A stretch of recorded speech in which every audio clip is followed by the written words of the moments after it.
जय गुरु जी संगत जी। ओम नमः शिवाय। शिव जी सदा सहाय। ओम नमः शिवाय। गुरु जी सदा सहाय।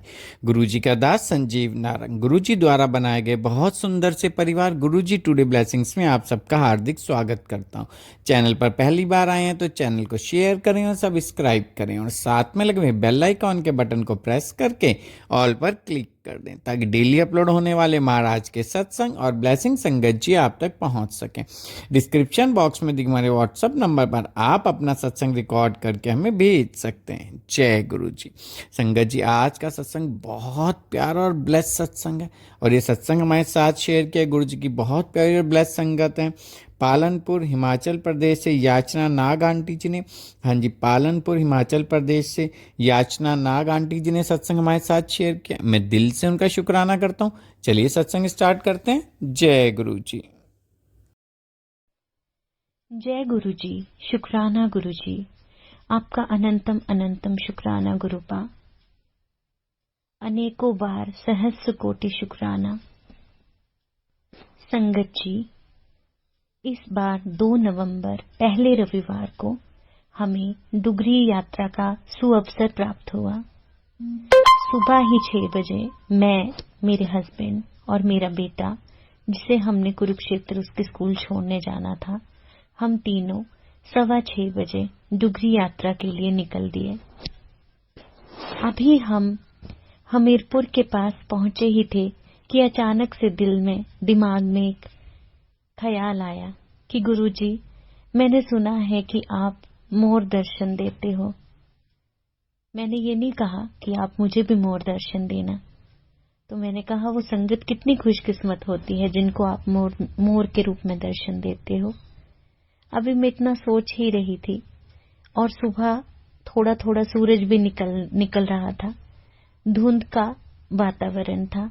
अचानक ही हमारी गाड़ी ने जो मोड़ काटा, उसके सामने एक पैरापिट के साथ एक इतना खूबसूरत मोर था। गुरुजी ने मेरे दिल की तुरंत सुन ली। 2-3 सेकंड्स के बाद ही मुझे गुरुजी ने मोर के रूप में दर्शन दिए।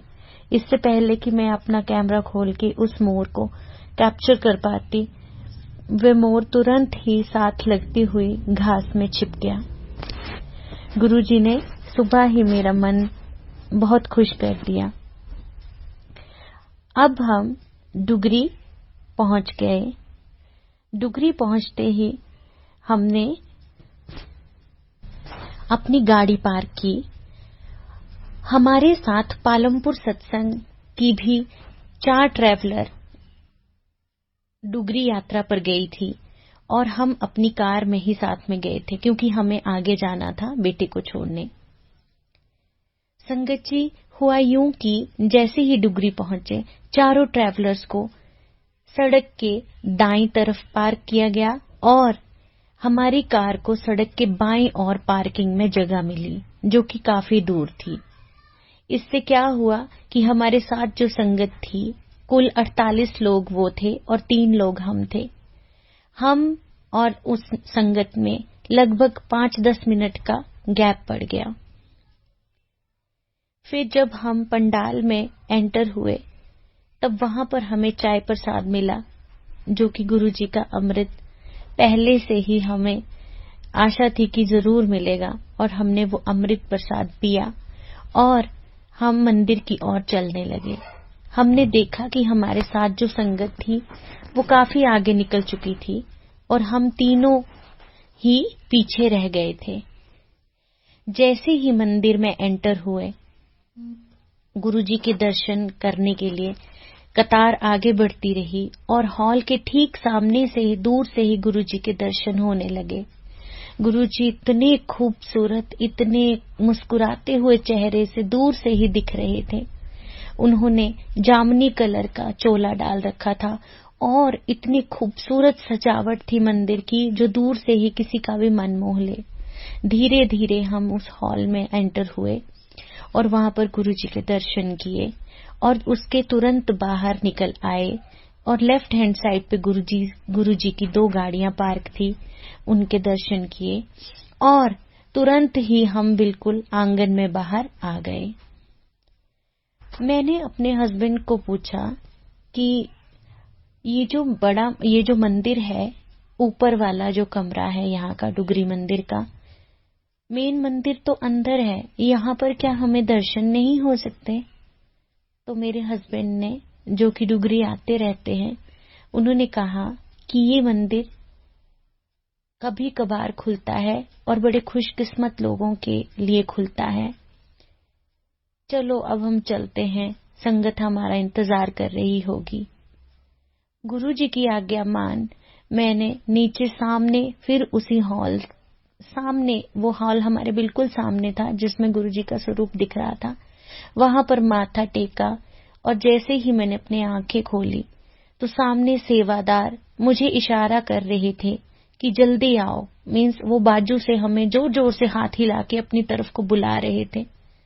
मैं और मेरे हस्बैंड और मेरा बेटा, हम तीनों उस तरफ दौड़े तो उन्होंने हमें इशारा किया कि ऊपर सीढ़ियों की तरफ जाओ, और हम सीढ़ियां चढ़ के ऊपर उसी मेन हॉल में पहुंच गए जिसके बारे में मैं अभी पूछताछ कर रही थी।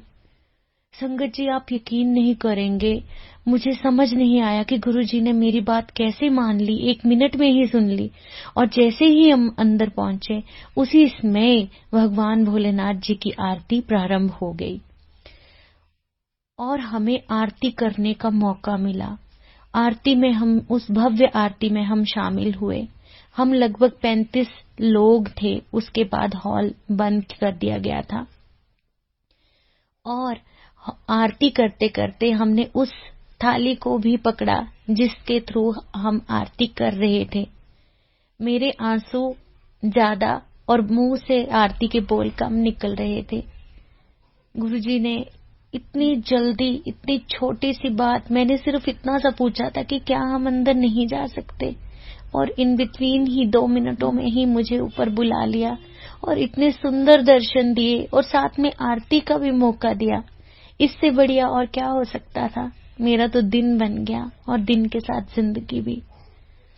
जितनी देर में आरती खत्म हुई और लोग बाहर जाने लगे, मैं 2 मिनट एक कॉर्नर में बैठकर, मुझे वहां पर बैठने का मौका भी मिल गया।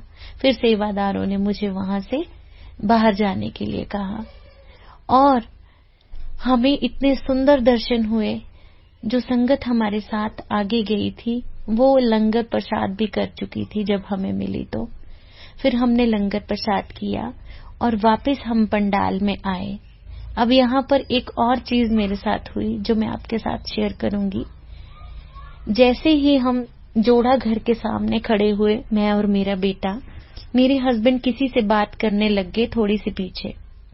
वहां पर एक सेवादार ने मुझे बोला कि क्या नंबर है, और ऐसा प्रतीत हो रहा था जैसे वो मुझे थोड़े गुस्से से पूछ रहे हैं कि क्या नंबर है तुम्हारे जोड़ों का। मैंने कहा मेरे को नहीं याद है। तो उन्होंने कहा पर्ची कहाँ है, टोकन कहाँ है। मैंने बोला वो मेरे हस्बैंड के पास है। और ये सब बातें मेरा बेटा भी देख रहा था कि वो भी गुस्से से बोल रहा है और मैं भी गुस्से से जवाब देना शुरू हो गई कि कोई मेरे साथ ऐसे बात कैसे कर सकता है। फिर उसने कहा कि कोई बात नहीं, अगर नहीं पता है तो इधर तो आओ, नजदीक आओ, उसने गुस्से से कहा। और मैं भी वहां गुस्से से, मतलब मुझे भी थोड़ा गुस्सा आ गया, मैं भी वहां चली गई। उन्होंने अपनी बाजू आगे की और मेरे हाथ में एक टॉफी रखी और बोला ये लो तुम्हारे लिए। और मुझे पता नहीं 2 मिनट के लिए क्यों लगा कि ये गुरुजी तो नहीं है कहीं। मैंने बोला मैं आपको पहचान गई। तो उन्होंने मुझे क्या बोला, पहचान लिया,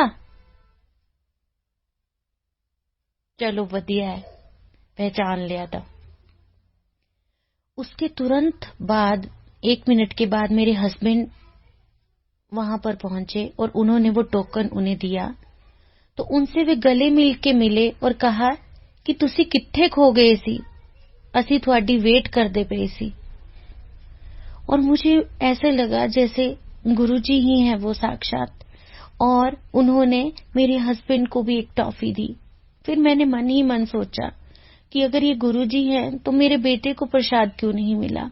मैं अभी ये सोच ही रही थी तो उन्होंने खड़े खड़े बोला इतना किद्दां हो सकदा कि बेटे नू ना प्रसाद मिले, और उन्होंने तीसरी टॉफी निकालकर मेरे बेटे को दे दी।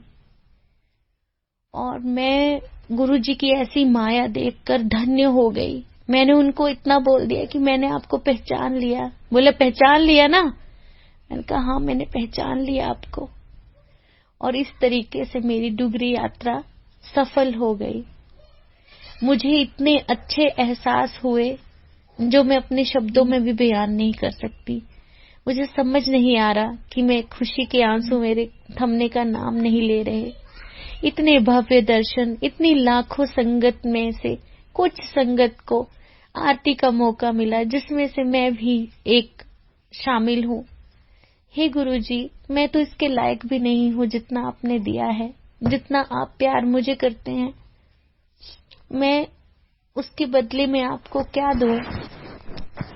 गुरुजी, हमेशा अपनी कृपा मेरे पर ऐसे ही बनाए रखना और मुझे अपने मेरे अंग संग ही रहना, अपने बच्चों की रक्षा करना, सबकी झोलियां खुशियों से भरना। गुरुजी, हमेशा अंग संग रहने का शुक्राना गुरुपा। मेरे से कोई भूल हो जाए तो मुझे माफ करना गुरुपा। मैं कभी किसी का दिल ना दुखाऊं, मैं कभी बुरे कर्म ना करूं गुरुपा। मुझे सद्मार्ग पर चलाना। संगत जी, इसी के साथ अब मैं अपने सत्संग को विराम देती हूँ और अगले सत्संग की तैयारी करती हूँ। ओम नमः शिवाय। शिवजी सदा सहाय। ओम नमः शिवाय। गुरुजी सदा सहाय। आपका अनंतम अनंतम शुक्राना गुरुपा।